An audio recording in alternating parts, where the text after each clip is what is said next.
Oh, hi there. I'm Hunter Hinkle. This is Ryver Brown, Zoey Massey, and Jay Bizzle.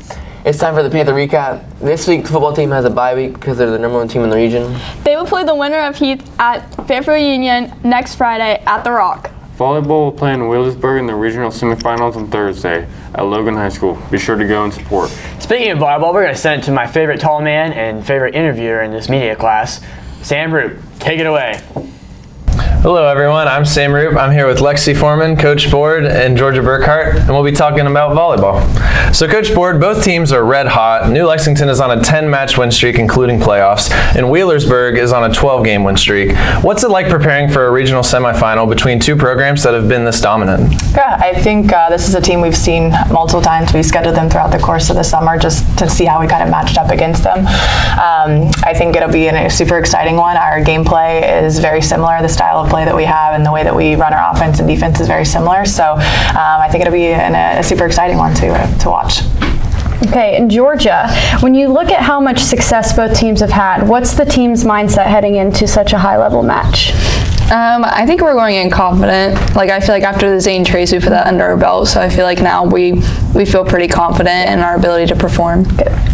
Well, Coach Board, your team's only 2 losses came against Meadowbrook, and you've been perfect since. What did those matches teach your players that helped fuel this postseason run? Yeah, so we spent a lot of time after that game in the locker room and just kind of evaluating where do we need to make some adjustments. What did they try to attack? What was their kind of game plan against us? And have been really working to try to strengthen a lot of those areas so that other teams, when it comes to postseason, they're going to see those same weaknesses. And so I think we kind of approach that game a little bit differently now, knowing that these are our weaknesses and this is how we can kind of work to overcome those for the postseason. So. Yeah, and taking what Coach said, what amongst the girls has changed after that loss against Meadowbrook to help flip the switch and go on that 10-game winning streak?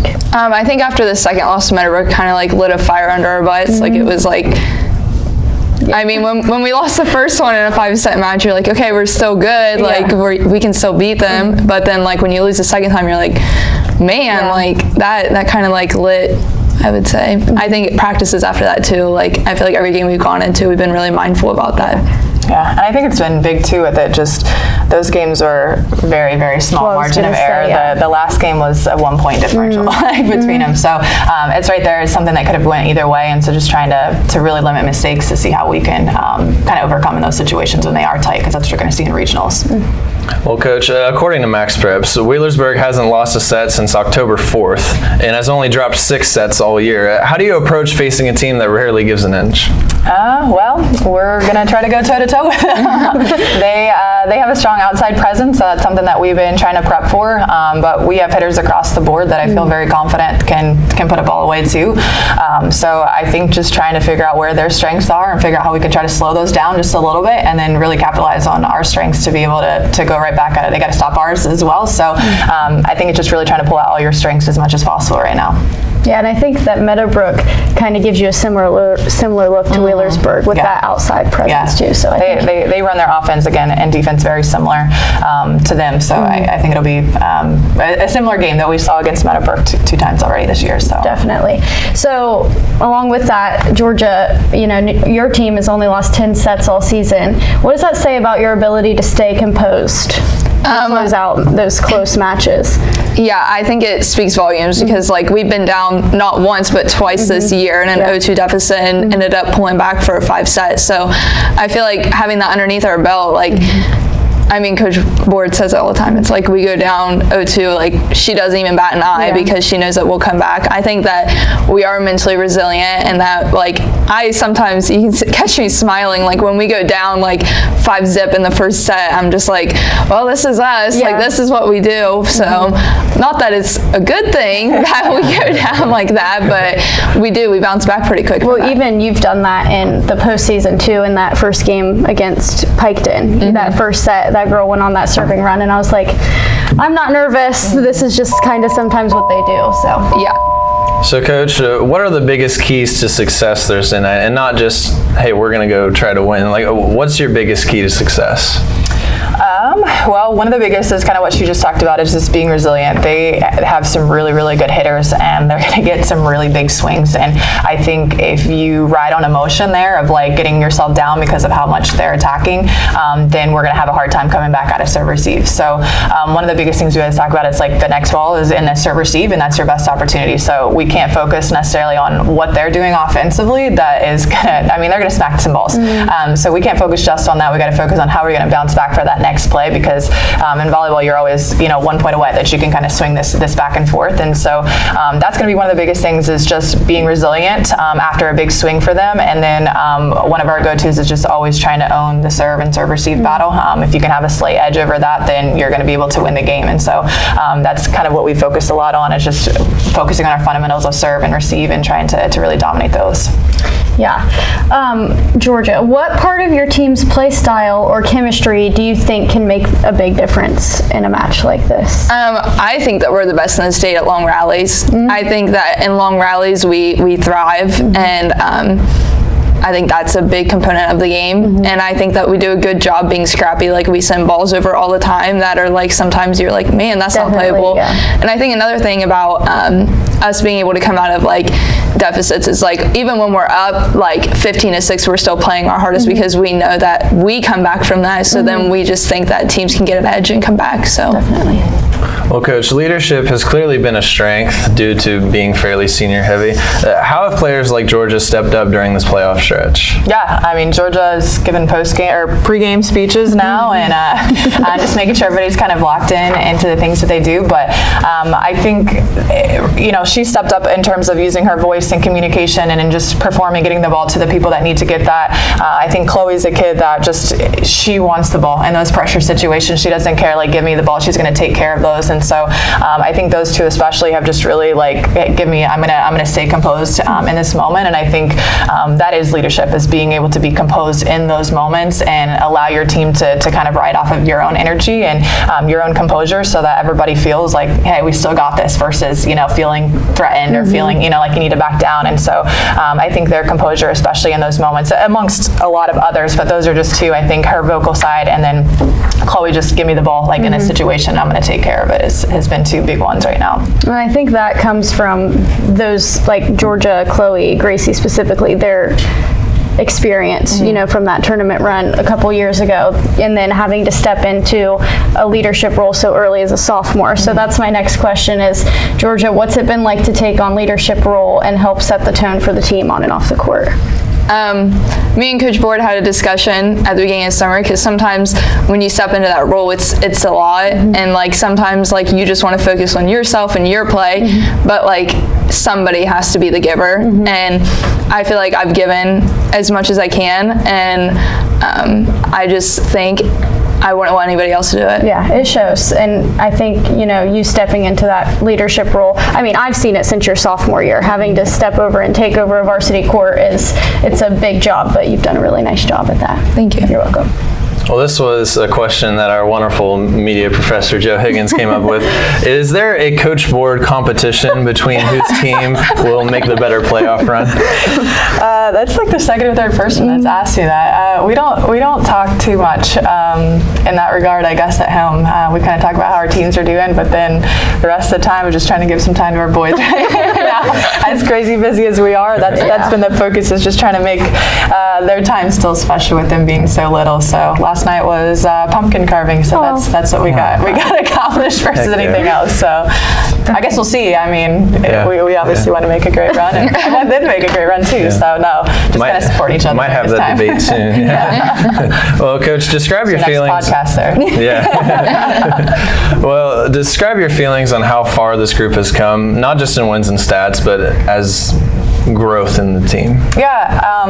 Somebody asked me the other day, they're like, how long, Sam Blackburn, he was asking me, he said, how long have you known that this was going to be a team that could make a run? And I said, since they were in 8th grade. Like, I knew them coming up, that they were going to be exciting. I knew it was going to take some time for them to develop into some of their strengths and develop into that team chemistry that they needed. And their class, I think, needed a couple other pieces, which we have 2 sophomores that have played huge roles into that. And so I think it's just one of those things, like, we knew it was going to be exciting, doing. And I think just each year that they've kind of stepped up, I thought they stepped up huge in their freshman and sophomore years, learning the game and then taking over of how they wanted to do things. But I think the biggest piece of jump from their sophomore to junior to senior year has been their resiliency. And when you're in those pressure situations, I think we've always been able to perform in those games, but sometimes just couldn't get over that hump, right, where it's just a few points there that you're losing a game. And so I think that has been really a strength of theirs this year that we've been really trying to lean into, is that it doesn't matter. Like we can get down, like she said, 0-2, and I'm like, we're good, you guys. Like we just learned so much in 2 sets. Now let's take care of it in these last 3. And so I think that's been the biggest kind of piece for them, is just understanding that they can be resilient in those situations and still come out on top. All right, and to wrap it up, Jorja, looking back at this season, what are you most proud of, and what would it mean to you to earn a spot in the regional final?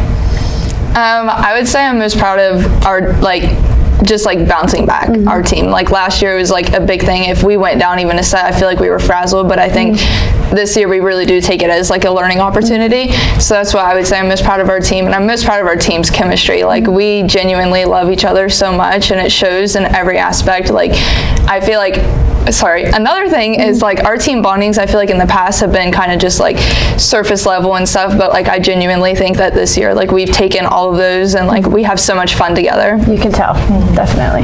Well, thank you so much for watching. I'm Sam Rupe, here with Lexi Foreman, Coach Board, and Jorja Burkhart, and best of luck. Thank you. Go Panthers. We're going to send it to my favorite interviewer, Sam Rupe. Take it away. Thank you so much, Sam. I'm Sam Rupe. I'm here with Doug Clifford, Coach Board, and Paul Stenson. We're going to be talking about last week's game along with this week, which does not, unfortunately, have a game. But Coach Board, the team finished 9-1, NBL Small School champs, and now gets a bye week before the playoffs. What's the main focus for the group as you hit reset and prepare for this postseason run? Hey Sam, this week's really just focusing on us. The nice part about where we kind of fell in the bracket and our matchups, we had a potential of Fairfield Union or Heath, so two opponents that we're familiar with. We scrimmaged Heath this year for the first time. They come to our 7-on-7, so we've kind of seen them a little bit. And then Fairfield Union, we played week 1 for a while. So because we have familiarity with both those teams, we're going to spend this week really just focusing on us. There are some things that obviously when you're winning, that some things kind of get covered up in the process. And on Friday in a game where you're playing a great opponent, and it's a 2-score game or a 10-point game, like those things are things that can make or break a game. So we're really just focusing on us this week and sharpening up some techniques, offense, defense, and special teams to make sure that, for this back half and hopefully put on a nice postseason run that we're ready to rock. Paul, after an incredible season, you finally get a week off without a game. How are you using this bye week to stay sharp and ready for next week? Just trying to get my body right and recover and stay sharp in my techniques and work on the little things that are kind of forgotten throughout the year, but just trying to bring them back for the postseason stretch. So is it more like a rest, or what are you doing specifically for your recovery? My legs are a little tired, upper body's a little tired. Just these games have been stacking on top of each other, and this little 2-week rest will be nice for me. Yeah. Well, Coach, that Sheridan game didn't go your way, but last time New Lex was 9-0 heading into that rivalry back in 2008, the Panthers lost to Sheridan as well. And then they bounced back and made a legendary playoff run that's still talked about today. What did you take away from last week, and how can this team respond like the 2008 team did? Yeah, we've talked about that, Sam.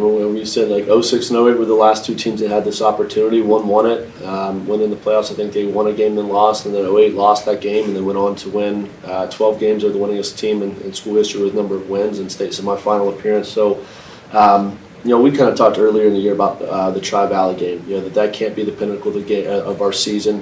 One game doesn't make or break you. Whether good or bad. And certainly we always want to win that game, and we want to get back on top of it.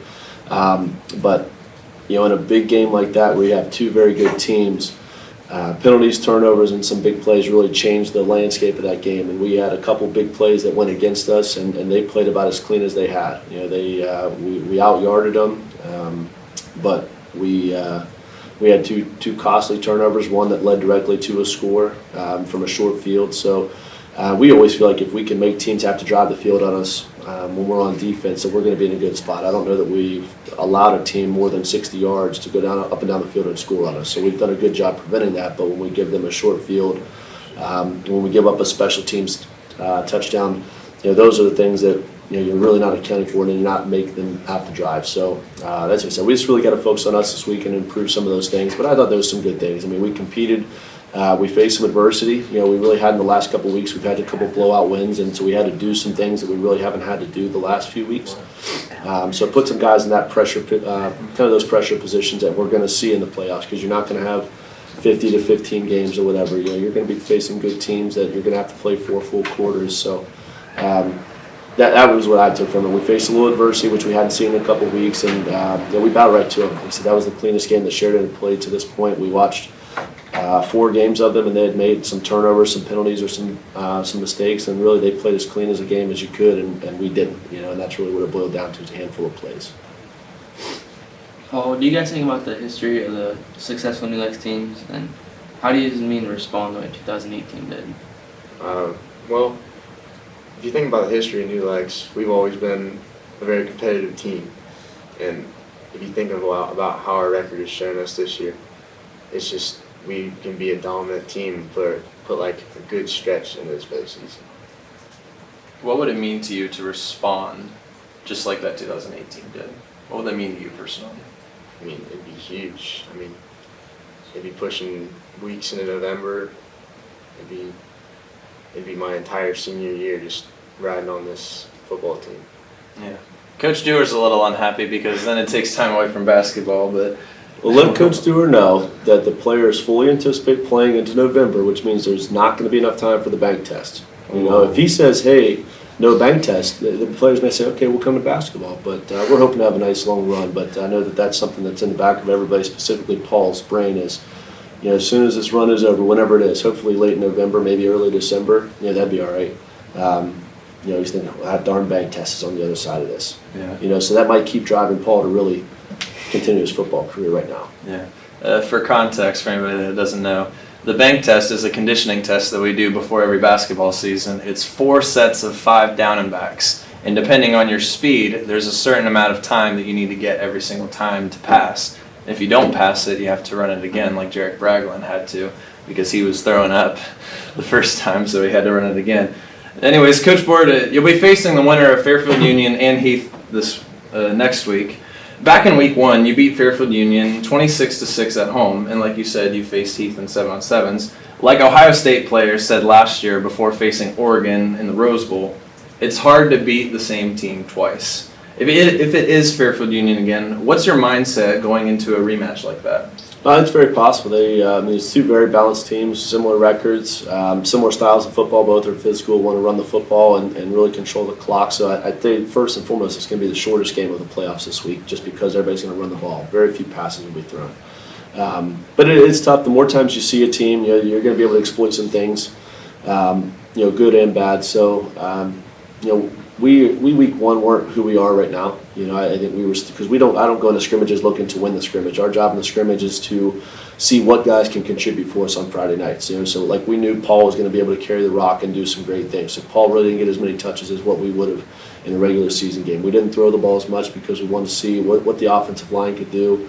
We wanted to put some second group guys in to see, can those guys be some depth guys for us. We kind of used it like NFL training games. So week 1, we really weren't as polished as we could have been because we wanted to see depth versus, let's go in and put our starters through all these quarters and then we're a little bit banged up. We wanted to be healthy going into week 1, which we were, and kind of see what some of those guys are. But the more film you have on somebody, the more you play, obviously you're going to be very familiar with each other. I mean, we play Fairfield Union every year for week 1, so Coach Clark and I talk in the offseason. We're familiar with what each other does. You kind of know, but year by year, your kind of scheme changes based on who you have. But I wouldn't say there's a distinct advantage or disadvantage. We've kind of been on the good side of this rivalry back and forth for the last few years. So I think there's a mental piece to that, like that their guys have played us and we've kind of got the better of them. So that lends itself to 2 avenues. They can say, well, these guys have beaten us. I don't know if we can do it, or hey, let's flip the script. So, we've got to be prepared to go out and put our best foot forward this week of rest, and being able to get guys healthy is going to be very important for us for that. But, it should be fun whoever we get. Paul, you had a big performance the first time with Fairfield Union. If you play them again, what do you plan on improving on? I anticipate doing pretty much the same thing I did the first time because they couldn't really stop me. They didn't want to tackle me. They didn't want to do much. And they're they're going to empty out their box and we're just going to run it straight out. Well, let's hope some Fairfield Union people don't watch this. Anyways, Coach Board, this has been one of the most balanced teams we've seen at New Lex. A clicking offense, clicking defense, and special teams for the most part. What part of this group's identity do you think has defined them? I don't know. I think there's a lot of things. I think first and foremost, the offense and defensive line have done a great job. That was where our experience was coming into the year. And when you're good up front, you can put anything behind it. We can put Hunter behind it. We're running the football, and he may not bust off a 70-yard Paul run, but he might be able to get 4 or 5, and that's all we need. So when those guys up front are good, the rest kind of takes care of itself. But defense has been very, very good too, very aggressive. So we've been able to, because we're able to get some leads early with some games where we've played really well and had a special teams play where we block a punt or we get a pick six or do some things, we've been able to be a little bit more aggressive on defense. Versus if you've got a back and forth game, you're not being as aggressive, because if you're too aggressive, you're giving up a big play. So you have to play a little bit more conservative. So I think the ability for us to win the line of scrimmage has been the most important, but also being able to get up a score, 2 scores, 3 scores, and then be able to be a little bit more aggressive on defense has allowed us to play where we're at right now. Well, Paul, there has been plenty of dominant running backs in New Lexington's history. Just to name a few, Drew Cannon and the Cooks, Travis and Corey Cook. And in more recent years, Hunter Rose and Carson Kellogg. What would it mean to have the opportunity to finish off the season in a great way and have your name in that same conversation of dominant New Lexington running backs? I mean, it's a very historical list. Those names are in the record books for New Lex, and they'll always be there. I mean, I'd love to be a part of that conversation, but if I'm not, it's all right. Well, Coach, earlier this season I interviewed some football players asking about Paul, and Tyson Spicer said, and I quote, "Paul is one of those guys who doesn't talk a whole lot, but he leads with his actions, and he does a great job at it. He's a great person on and off the field and is always working." When people talk about Paul's impact, it's not just about the yards and touchdowns. Coach Board, what do you personally think makes him such a special player and a leader to coach? Well, he's everything you want in a player, Sam. He works his butt ooff. He does the right things. He leads by example. He takes some young guys under his wing. He's just a high character guy that cares about the team. If like you said, would he love to get some more touchdowns, more carries, more of this? Yeah. At the end of the day, if we're winning, he'd have to take that bank test. Paul's a happy fella, but he cares about the team. He cares about the group success, not just his own personal success. But he leads and he does things the right way. When Paul leaves the locker room, you're not worried about what decisions, choices Paul's going to make, because he's going to do the right things. And he's got a great set of morals and ethics that drive him to be the best person that he can be. And I think that when you can be a great player and a great person, then you're going to do great things. But he's a great person in the locker room for us. Even though he doesn't say a whole lot, when he does talk, people listen. And in his friend groups, he's not like he's silent. He'll talk and he'll joke and some things. So he can add some comedic relief here and there. But he's just a guy that's going to put on his hard hat, grab his lunch pail, and go to work every single day. And I think that that's something that the young guys can see, that if they're not necessarily the vocal guy, if they just work each and every day to better themselves, then they can be a good football player too. Paul, looking back over the season, is there a game that really stands out to you? Maybe one that really showed you who this team is and why? I mean, when we started out down against Philo, we put ourselves in that position, but we battled back, battled hard in the trenches, and truly showed that we were the dominant team in that game. Well, we asked Mrs. Coach Board this question earlier. Do the Coach Boards have a competition between who has the better team or who makes the better playoff run? No. I think it's awesome that both teams are having success, but I hope that she has all the success in the world. That's what's important. She puts a lot of time in everything she does. She loves what she does. She's passionate about what she does, and just the amount of time and the amount of effort she puts into her girls so that they can get the glory is it's truly remarkable. It's one of the very first things that I really before we were obviously dating, engaged, then married. Was just Wait, what? We were dating, then we got engaged, then we got married. That was one of the things that really just stood out to me about her, was just the amount of time and effort she put into her girls and how much she really truly cared about them, and the stuff behind the scenes that you don't necessarily see, the caring about their mental health and who they are as people. So I hope that she has great success. I hope we have great success, but there's no I got more or you did more. Now, she may see it that way, but I hope she has all the success in the world. They go on to win a state championship. Aww. My grandma's going to love that part. So, Coach Board, this bye week gives you time to regroup. What's one thing that you've challenged your players to focus on most before the playoff lights come back on? There's a lot. I mean, you can always get better. When you're in a season, you've got 4 days to practice each week. We do. Some teams will come in on the weekends. I think kids need the weekend off, so we'll come in Monday, Tuesday, Wednesday, Thursday, and Monday's our offensive day. Yesterday was our offensive day, so we're focused on how can we sharpen up on offense. There's some schematic issues that we were kind of having on Friday with some things that Sheridan was doing to us that we wanted to work through. There's some things that we haven't executed at a high level, so we really wanted to work at that as well. Special teams is going to be our focus today, where we're working on different things and some drills to help with enhancing those skills we have that you're using in the big picture. Then tomorrow will be our defensive day. But when you get into that regular season grind, you kind of lose sight of the fundamentals and the basics because you're focusing so much on, well, this is what this team does, this is what we have to do to stop it, or this is what this team does, and this is how we're going to block it. So you kind of focus on big picture and you lose the details a little bit. So this week, that's what I'm saying. We're really just focusing on the details and really fine-tuning. So that way next week when we know, here's who we've got, then we can apply those small details to the big picture and we'll be better because of it. Well, Paul, if you could describe this team's mentality in one word heading into the playoffs, what would that word be and why? I'd probably say determined. I'd say that because we just took a big loss against Sheridan, our rival, and now we're looking for someone to just knock their heads off. But that's what I'm looking for, at least, and I can see a lot of the same look in a lot of people's eyes on our team. All right, last one, Coach. When people look back on the 2025 team this year, what do you hope they remember about them? Obviously the success is what people are going to remember. We sit here and we've talked about the 08 team, which is, we've got banners in the locker, in the weight room, the 70s runs with Coach Rockwell, the 90s, 2000s with Coach, and I think it was 90s. I may have aged Coach not there, but he came in late 90s and then into the 2000s. But the 06, the 08, that late 2008s or 2000s years, they kind of talk about those legacies. So I'm hoping that this team obviously has that same type of success and is mentioned with some of those great teams. And I think that we have the ability to be one of those great teams in history. But for me personally, I just hope that we leave here and we have great people that become great citizens, great dads, and that bring their kids back to the program. Hopefully they all have 5 boys apiece, and that those guys keep coming. To me, the people that they are is always going to be more important than the players that they are. And Paul, to close it out, what's your message to Panther fans and the community as this team gets ready to make a playoff push? We had some great support for the Sheridan game, and we filled the hill. It was a job well done, but we need to continue that for playoff push. We need the support. All right, well, thank you all for watching. I'm Sam Rupe. I'm here with Doug Clifford, Coach Board, and Paul Stenson, and best of luck to you. Go Panthers. Thanks, Sam.